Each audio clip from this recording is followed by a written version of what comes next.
They're coming for me. Yeah.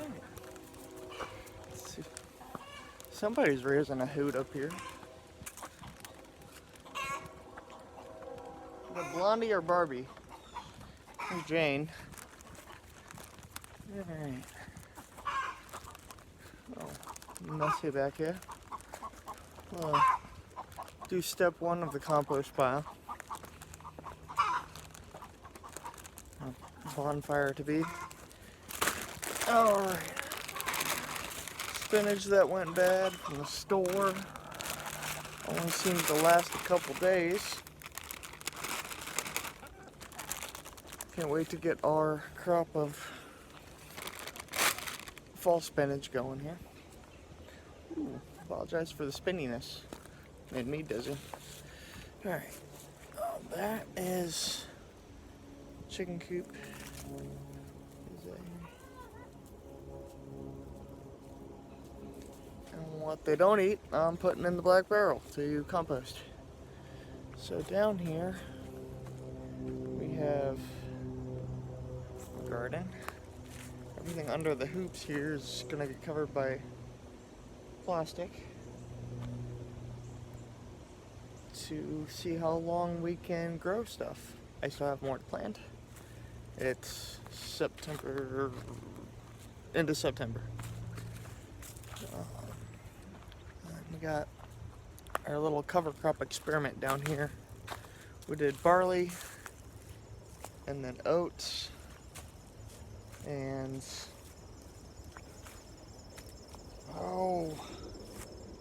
honestly I forget. But this right here is winter rye. I planted with the cedar to try to get a feel for how that works. We're gonna get a bunch of horse manure from our neighbor that's been composting it all summer, and we're just gonna cover everything here, and what cover crops come up through it, they come up through it. We're fine with that.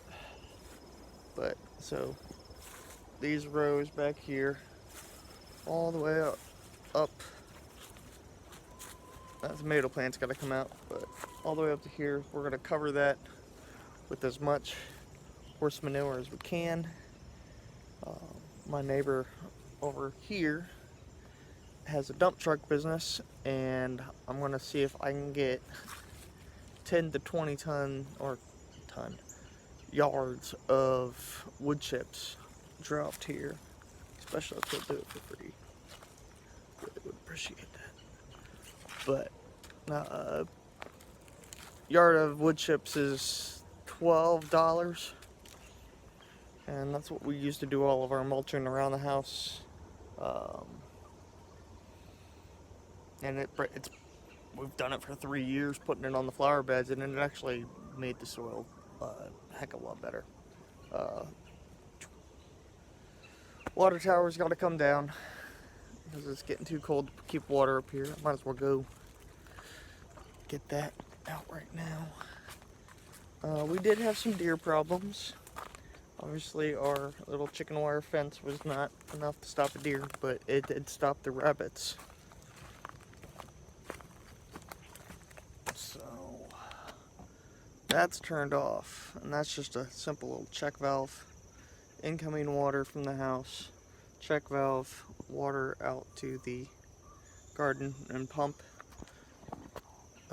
We don't have enough water pressure from the house to run the sprinkler, and the pump will actually vacuum out the house. This little Harbor Freight pump here, but it actually vacuums out of the house. So if you have that pump running with a straight connection from the house, you go to flush the toilet and the water goes the wrong way out of the tank, and you're actually sucking air through the faucets. So what we do is we turn the water on the house, let this fill up to a certain point, and then come up here, turn it on, turn on the pump, let the sprinkler go. Or in the case that we're doing right now, It's just to flow through here without going into the tank and out to the drip lines. But I need to disconnect that. But first, things first, I need to break this connection down here. And if I can, because this nasty water is just here to hold the thing in place.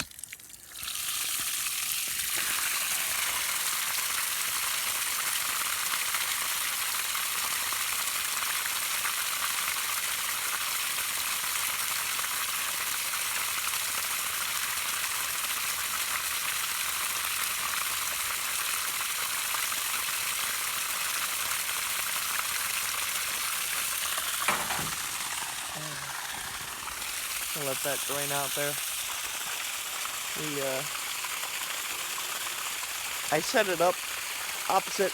This one actually needs to be on top because the top of it is got a hole in it. So I'm gonna plumb the two tanks together and then do a tight connection from the top of this tank to the bottom of that tank with this one on top. That way you get the 270 times 2 gallons up here. But that is just going to drain away, and I'm not sure where that piece of plastic came from, but I need to take care of that log also. Might become firewood for maple syrup season. Other projects we're working on is the electric fence around the base to keep the coyotes and the foxes and the raccoons out of my chickens, because we've already lost 6 chickens, 4 to a gang of raccoons, and 2 to what we believe were fox, because they were just gone. Gone. No clue, no evidence or anything of disappearing chickens. Okay, we got our little chicken trailer here. Let's see if we can see anybody in here. The chicky chicks are out. Chicky chicks. And I got the rollaway egg. Let's see. So this big chicken's got in here and laid an egg. This gives a little bit of protection for the chicky chicks after they're too big to be in the indoor brooder. Bring them out here. I had a heat plate in there until like this week, but they get food and water. I'm probably going to move that to the doors so I can fill the feed and the water from the outside, just right here on the tongue, and give them more area on the inside. And then, of course, everything gets locked down with carabiners, raccoons. The other side does the same. Got double latches on that. This opens up. There we go. Give them some air. But those guys are all fine and dandy, because there's not a level spot on this whole property, which makes this backyard terrible for our garden space. The other part that makes it terrible for garden space is trees. That's the whole south property line. So while my grass grows-ish, and then up here, it's all rock. All rock. So maybe if I get some of that mulch, start mulching now the rocky areas, because it gets slick and muddy too. That thing is still pouring out water. Oh, we got our good old multi-purpose barn shed. It's bigger than any shed that I ever had growing up, but it's got the mower, some equipment, storage. Anything that can be stored in the cold is stored out here. And then my mess of a lean-to, which doubles as our greens cleaning station, and we're gonna make maple syrup. Hoping to get a little bigger on that this year. Got some neighbors that they're willing to let me do more and more trees every year. Last year I had about 48 taps out. Got 8 gallons of syrup.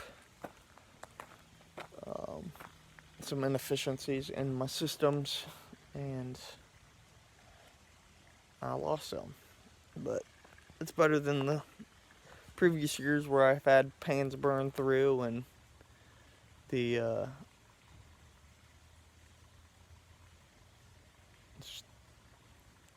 personal mistakes of dropping containers and spilling the sugary goodness just right on the ground. Probably why we have raccoon problems. Other issues we gotta fix is, yeah. I need the price of plywood to come down. It's too darn expensive right now. I got our little play shed, which is full of storage stuff. We got, let's see, if you look back there, this is the part of the property that was covered by honeysuckle. So everything from pretty much here back that way was honeysuckle when we moved in. This lawn was terrible. There was a dead ash tree right there. Ooh, which way am I turning here? Yep, right up there. It was taller than this one, and it was coming down. We actually realized that we were getting new sticks sticking out of the yard pretty much weekly. So we had that tree taken down. We had two trees fall in the front yard. We had a tree fall over here like this summer. And then before 2020, we had a tree fall from, I don't know if you can tell, down by the tank. Fell onto, we had our boat sitting there, hit the boat, cracked it a little bit. I'm hoping it's okay. Still got to do the cosmetic repair on that. The structural repair is done, but then it crushed over the garage, over the front porch, and took the gutter off the master bedroom. So if it hadn't hit the boat, and the boat turned it, because you can see where it hit the boat and then just rolled down the bow, and then the whole trailer was pushed into the house, into the side of the house. But if it hadn't hit the boat, it probably would have come down on our master bedroom bed. So good thing there. Other good thing is the original part of the house. So that was an addition, and then that was an addition. But this other part of the house here is concrete block. So we named our house the bunker house after that, because a 26-inch diameter tree did not come all the way to the ground. It just took out the roof and a little bit of the ceiling of the garage. But that's where we had everything stored, because there's no storage in this place. So we had to sell a bunch of stuff real quick. Alright, and then you can see here that I'm still not getting grass to grow, but it's not as bad as it used to be. Propane tank that I had to get craned in because the old propane company would not come out and fill their tank. That's my jerry rig gate with green snow fence. There. Yeah, that's some hillbilly ingenuity right there. It ain't gonna stop anything. The raccoons actually ate through it. That's what I originally had everybody in. Okay, so now we're down on the patio. And this is actually one of the reasons why we bought the house. Now, this we built because we have a 2-year-old now, and she likes to run in the yard, and a 6-foot drop for a 2-year-old is a lot. So, but yeah, we walked out in the house. We were like, yeah, this place needs work. We walked out here. We're like, this is beautiful. Lord only did we know. Um, this is one of the first projects we worked on. This was a mud pit. Um, getting mulch and the cheapest pea gravel I could. But we got some of our herbs finishing up here.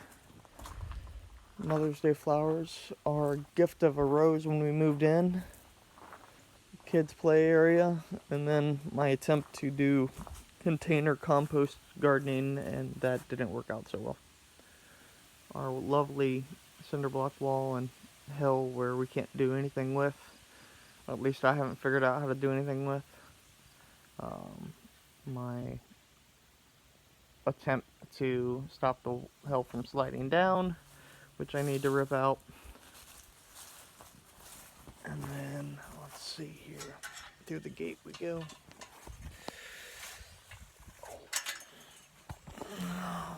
Hold on to that there. Hey, there we go. So when the tree fell on the house, it gave us all new siding and a new roof, which was a blessing and a curse at the same time, because we were thinking about adding on for a growing family, and we were like, well, the mismatched roof when we moved in, we're going to replace that anyways. Now it's all matching, and if we add on, it's going to be mismatched again. So, broken car, broken boat, somewhat not broken truck. And then up here, whoa, I gotta feel that bird feeder. This was all honeysuckle up here, but we've turned it into the little lookout area. I've planted some pine trees down the hill here towards the road. That property across the road, he's given me permission to tap all of his maple trees. So I could probably get at least 100 taps over there, easy. The property behind us also gave us permission to tap their trees. I could probably do between 20 and 50 taps over there by itself. But as you can see, not a really level part of this property, and the best sunny spot for growing food is right above the septic system. So no food growing there.